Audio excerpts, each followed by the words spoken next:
The Elder Scrolls possesses vast and beautiful tapestries of lore with nuances and intricacies abound, pervading the various mythologies and histories that comprise the world of Tamriel as you know it. It should come as no surprise that, like most fiction, it takes a lot of inspiration from our own universe, our own histories, our own mythologies, remixed, broken down into parts and rebuilt to form something new. So today I welcome you to Fudge Muppet. My name is Scott, and today I want to take you on a journey through 5 real-life inspirations for the Elder Scrolls you may not know about.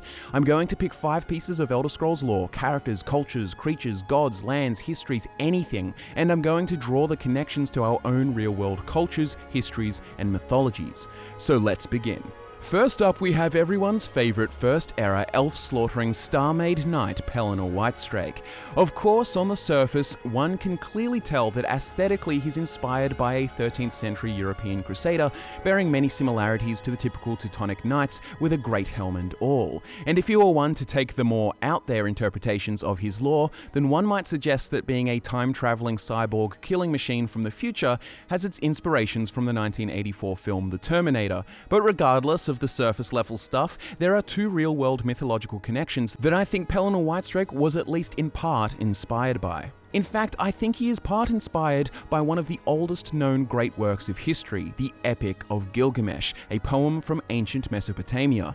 Gilgamesh was a Sumerian king of Uruk, and he was mortal but had part divine heritage. Like this, Pelinal is a Shezarene, an avatar of Shazar, but he is also killable, so a demigod-type character. Also, Gilgamesh at a point in the story befriends a wild man called Enkidu, a man created by the gods, who, depending on if you believe the Akkadian seal depicts him, is shown to be a man with the horns, ears, tail, and legs of a bull.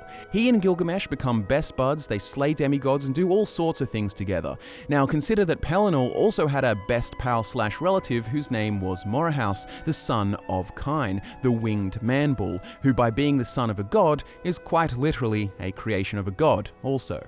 Morahaus differs slightly as he is told to have a bull head and a nose ring, and then others interpret Morahaus to look like an actual winged bull. But regardless, Morahaus and Enkidu are both god-created bullmen who help Pelinal and Gilgamesh on their adventures. It's also worth noting that Gilgamesh is a king, which differs from Pelinal's current status, but if you read the in-game book Before the Ages of Man, it mentions this. Also during the late Merethic era, the legendary immortal hero, warrior, sorcerer, and king, variously known as Pelinal Whitestrake, Harold Harrybreeks, Izmir, Hans the Fox, etc., wandered Tamriel, gathering armies, conquering lands, ruling, then abandoning his kingdoms to wander again. So Pelinal has been a king in his past, like Gilgamesh is, but it's not only ancient Sumerian poetry that seems to have inspired Pelinal, but also another ancient tale of the Bronze Age, one denoted by Homer in the Iliad. Pelinal bears a few similarities with the ancient Mycenaean Greek hero Achilles, the greatest of all warriors. Achilles loved another man, Patroclus, one of the Myrmidons in his service and childhood companion. When Achilles is dishonored by Agamemnon, he refuses to fight in the war anymore, but Patroclus secretly leads the Myrmidons into battle wearing Achilles' armor, and is subsequently killed by the Trojan prince, Hector. When news of this is brought to Achilles, he is enraged and rejoins the war, killing swaths of Trojans always looking for Hector. Like Achilles, Pelinal loved a man who was killed, sending him into a rage. This is from the Song of Pelinal, Volume 3. When Huna, whom Pelinal raised from grain slave to hoplite and loved well, took death from an arrowhead made from the beak of Calethalel the singer, the Whitestrake went on his first madness. He wrought destruction from Narlame all the way to Celadil, and erased those lands from the maps of elves and men, and all things in them, and Perif was forced to make sacrifice to the gods to keep them from leaving the world in their disgust. These are just some of the notable influences for Pelinal Whitestrake, either intentionally or perhaps not, but it is fitting that these first-era tales of Pelinal and Morahaus are in part inspired by epic poetry of the ancient world, giving the early First Era that mythological feel that stirs emotions of wonder and awe. But now let's move on to number 2, the long-lost land of Yokuda. For those of you who are not familiar, Yokuda is the ancient homeland of the Red Guard people, or as they were formerly known, the Yokudans. Yokuda was home to a great civilization incredibly advanced for its time. Their nations birthed magnificent advances in metallurgy, agriculture, and shipbuilding, unknown even in modern times. According to the book The Notatambu of Yokuda, unfortunately, around year 792 of the First Era, the continent sank below the sea, and why this was so is debated by scholars. Some suggest it was the result of natural disasters, others say it was the Yokudans who directly caused it, blaming a rebel band of Ansai called the Hiradirge, who either used some forbidden stone magic or used a rare technique with their Shihai, whom some say is called the Pancrado sword. The Yokudans who left just before this devastation arrived in Hammerfell and became the Red Guards. So you may have guessed it already, but Yokuda is almost certainly inspired by the mythical island of Atlantis, which supposedly sank in the sea over 9,000 years before Plato would write about it. While it is likely completely myth, many hotly debate this and search for the inspiration behind the mythical tale. The conventional story of Atlantis is that it fell out of favor with the gods and was submerged. Actually, one of the Yokudan stories about Yokuda's destruction says this: "Then evil came to Yokuda, and red war, and forbidden rites were practiced, and fell things were summoned that should never have been called forth. It was a time of ending. Satakal arose from the starry deeps, and Yokuda was pulled down beneath the waves." Satakal is one of the Yokudan deities, and similar to Atlantis, it says the continent was submerged by the gods for transgressions of its people.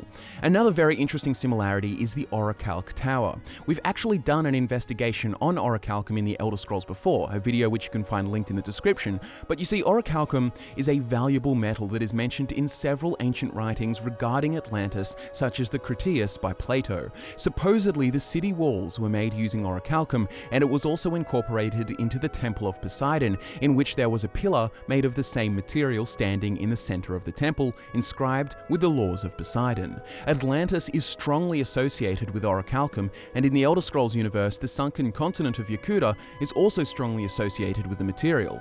One of the mighty towers of Nirn, called the Orichalc Tower, once stood upon Yokuda before its sinking. There is the Yokudan god called Diagna, who was also named the Orichalc god, who brought the Yokudans Orichalc weapons, helping them defeat the left-handed elves. Surviving today in the Elder Scrolls, we have Diagna statuettes made of Orichalcum, tracing their origin back to Yokuda. To me, the connection is clear. Atlantis and Yokuda, two sunken continents of old, both said to be submerged for actions that displeased the gods, both said to possess the precious metal called Orichalcum, and both used it in their architecture. Yokuda, the Atlantis of the Elder Scrolls. Since we are on the topic of Yokuda, it's probably a good idea to introduce our third talking point, some of the very inhabitants of Yokuda, the Sword Singers. Again, for those of you who are unaware, the Sword Singers were an order of warriors on Yokuda who followed the way of the sword, an order that was born out of the constant civil wars the land faced. They forged powerful swords tempered with magic, and the greatest among them, the Ansai, could even manifest a spirit sword from their very soul. This was called a Shihai. But the Sword Singers were not only master swordsmen, but often scholars, mystics, artisans, and poets. Their pursuit of battle was not to fulfill some violent craving, but to seek enlightenment through mastery and to acquire virtue. Now, to you, like it does to me, this may seem familiar to the samurai of feudal Japan, a caste of warriors devoted to a code of virtues called the Bushido. In fact, the Japanese word kensai means sword saint, and the title was given to warriors of legendary swordsmanship. This is eerily similar to the Yokudan word Ansai, which means Saints of the Sword, a title given to the best of the sword singers. You may at the moment be thinking this isn't a very solid connection. So what? Yokudans and Japanese both love swords. That doesn't make them directly inspired. Well, ladies and gentlemen, I think the comparison will become all the more clearer when we look at their history side by side. Originally, Yokuda was united under a single emperor, but this eventually changed, and while emperors remained as figureheads, their powers were vastly limited. For 300 years, the nation descended into civil wars fought between provincial lords called Yokuda, who lived in their great stone castles of which towns started to grow from. This mirrors the Sengoku period in Japan, where the emperor was officially the head of state, but his real power was fairly low by comparison to the shogun. In this period, the shogun struggled to maintain control over the daimyos, that is, the individual local lords, and this basically set the stage for an age of warring states. So we have Yokuda and Japan, both with with an emperor that exists mainly as a ceremonial figurehead, and an island that has erupted into civil war because of local warlords, the Yokuda in Elder Scrolls, and daimyos in Japan. So on Yokuda by the year 609 of the First Era, a man named Mansell Cessnit had fought for 8 years to gain almost total control of the Yokudan Empire, and he was called the Elden Yokuda, similar to the Shogun, a military dictator. Year 617, he was assassinated and replaced by a commoner called Randik Torn. Randik continued the work of Mansell, and he introduced new laws that made it so only sword singers may carry swords, distinguishing them from the rest of the population. This would be known as Torn's Sword Hunt. Now, similar to this in Japan, towards the end of the Sengoku period, a lord called Oda Nobunaga succeeded in uniting much of Japan, but he too was assassinated. Well, he was trapped in a temple, lit on fire during a coup, and he committed seppuku, ritual suicide. Close enough. Oda was succeeded by Toyotomi Hideyoshi, who was like Randik Torn, born a commoner. And guess what he also did like Randik Torn? He instituted laws which restricted the possession of swords to samurai only.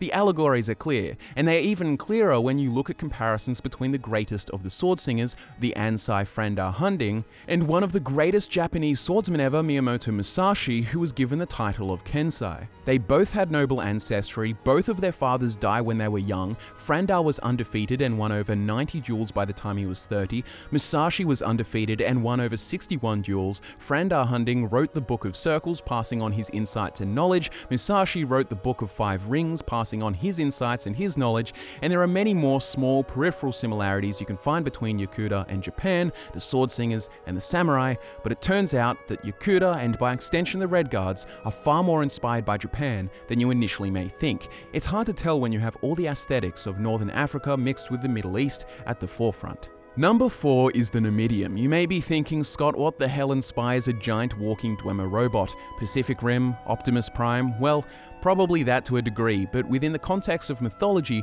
the Numidium seems to be part inspired by Talos, the bronze automaton of Greek mythology made to protect Princess Europa on the island of Crete. Talos was a towering bronze man that circled the island's shores 3 times daily to protect her from pirates and invaders. He was created by Hephaestus, the god of blacksmiths, metalworking craftsmen, and artisans. In some ways, this can be seen analogous to the Dwemer as a whole, who were known to be the most advanced craftsmen Nirn had ever seen, and they created the Numidium, a giant brass golem that was to be their new god. The Dwemer also have many other automatons, which, by the way, is originally a Greek word. And just to throw another interesting tidbit to the wind, the Emperor Tiber Septim used the Numidium to conquer the Somerset Isles and secure all of Tamriel, and through these accomplishments, he would ascend to the heavens and be named Talos. The inspiration isn't as clearly laid out as some of the previous, but it's still a fun mention. And finally, we come to the Bretons, the race of the Manmer, descended from elves and men. Well, it may surprise you that the Bretons is actually a Celtic ethnic group in our real world from the region of Brittany in France, at least in terms of naming conventions and the name of the race itself. The Bretons of the Elder Scrolls are inspired by the Bretons of Brittany in our world. You will find that many Breton names in the Elder Scrolls are either French or Celtic sounding. For example, Etienne, Armand Mortier, Ambrosia, Antoinetta, and Julienne are French sounding, whereas Madonoc, Douarc, Duncan, and Sorca are Celtic sounding. The French names are far more common among the Breton populace, but the Reachman and Forsworn populations of ethnic Bretons seem to maintain more Celtic names, representing a more ancient feel. After all, the lands of France were once Celtic, and the names of people there would have once been Celtic as well. Interestingly, it seems that if you look at the naming conventions for Bretons in Arena and Daggerfall, they all seem to be far more Celtic without much French influence at all. Also, the Arena race description says, "Thy race is descended from the ancient Druids of Galen, quick-witted and strong in the mystical arts. Thy folks are crafty and intelligent, a learned people who use their gifts to guide others to enlightenment." The Druids of our history were a class of priests, philosophers, judges, advisors, and even medical practitioners of ancient Britain and France. It seems to me that initially the Bretons were far more Celtic-inspired, and as the game series moved on, the French influences became dominant, which in my opinion gives it a nice flavour of ancient traditional naming represented in the Reachman by the Celtic names and the more contemporary French names of modern Breton society. But that, ladies and gentlemen, is 5 real-life inspirations for bits of Elder Scrolls lore. I hope you enjoyed the video, and if you did, do give it a like. It really helps us out a lot. Subscribe for more Elder Scrolls lore and deep dives like this. My name is Scott from Fudge Muppet. Social media links are in the description. Thanks so much for watching, and I'll be back to nerd out with you again next time.